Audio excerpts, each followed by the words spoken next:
A las 8:17 de la mañana continuamos con nuestra ronda de comentarios y es el turno del periodista joven. Muy buen día, don Cristian Cabrera. Buenos días, República Dominicana. Buenos días, compañeros.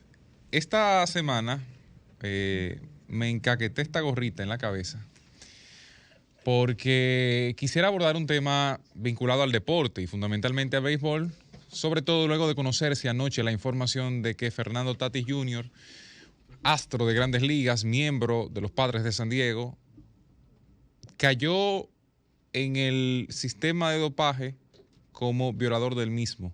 Dígase que según las reglas de Grandes Ligas, violó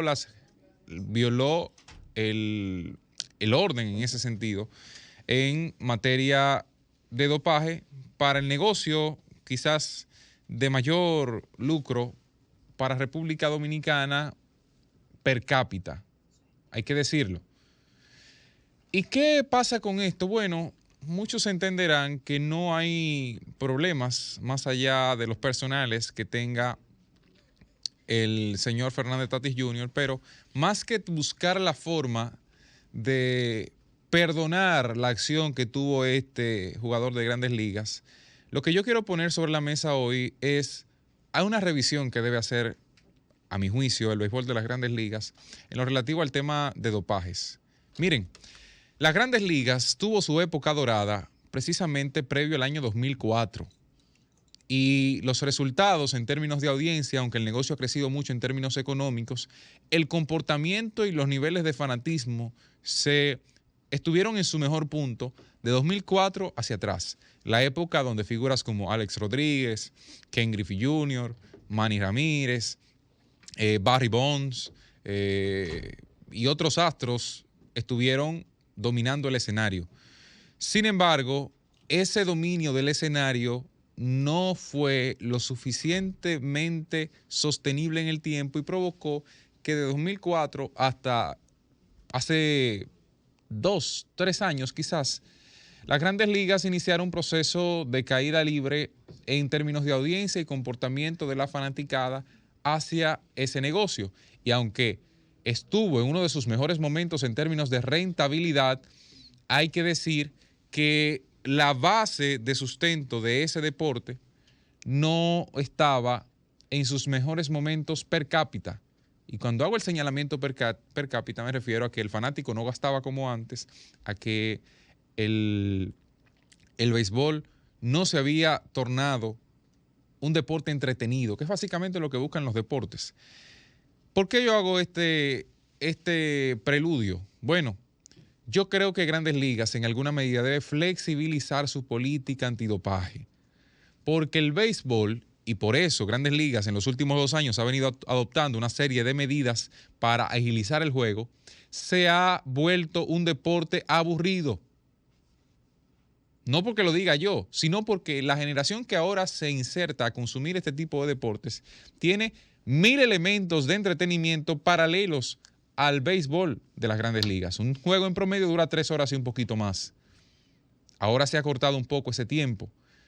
Y eso es mucho tiempo para poder dedicarle a una actividad. Son pocas las cosas a las que hoy día cualquier generación Z o millennial le dedica 3 horas de forma consecutiva.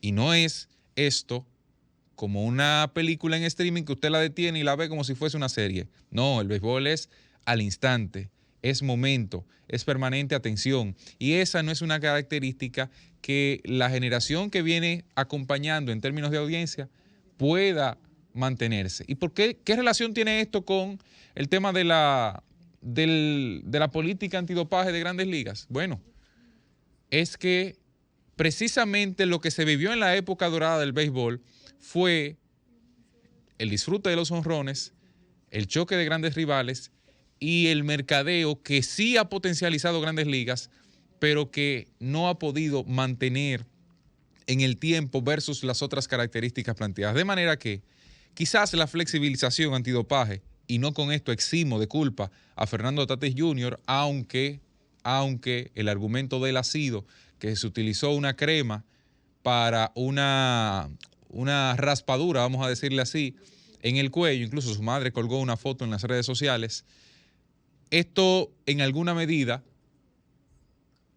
lo coloca ahora en una crisis de comunicación a él, pero también en una crisis al negocio, porque ante el mínimo error se ve a las grandes ligas completa como un grupo de tramposos, cuando en muchas ocasiones no obedece a la realidad.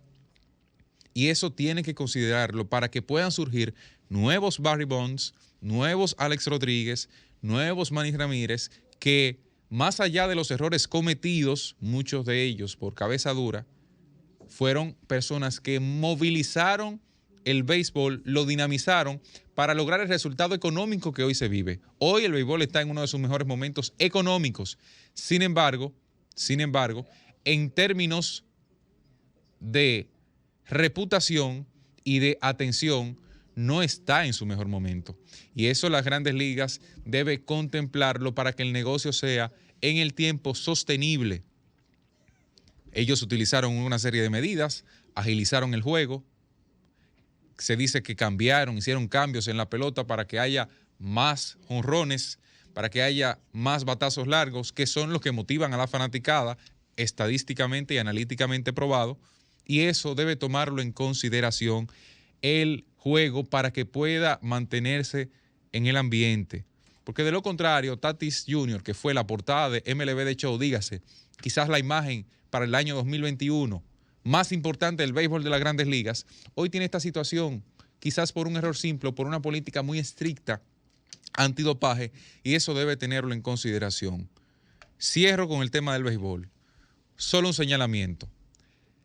En el ala militar, todos los jefes de direcciones y de Estado Mayor saben que están recogiendo sus maletas. Habrá muchas caras nuevas en el ala militar y ojalá eso tenga un significado importante, porque quizás por primera vez Luis Abinader podrá colocar los suyos, porque en el primer año colocó los de Hipólito. Ahora quizás haya podido desarrollar su cuerpo militar y ojalá eso se vincule directamente al éxito en política de seguridad, tanto externa como interna en República Dominicana. Éxitos a los nuevos y salutaciones a los que se van a partir del 16 de agosto. Cambio y fuera. El sol de los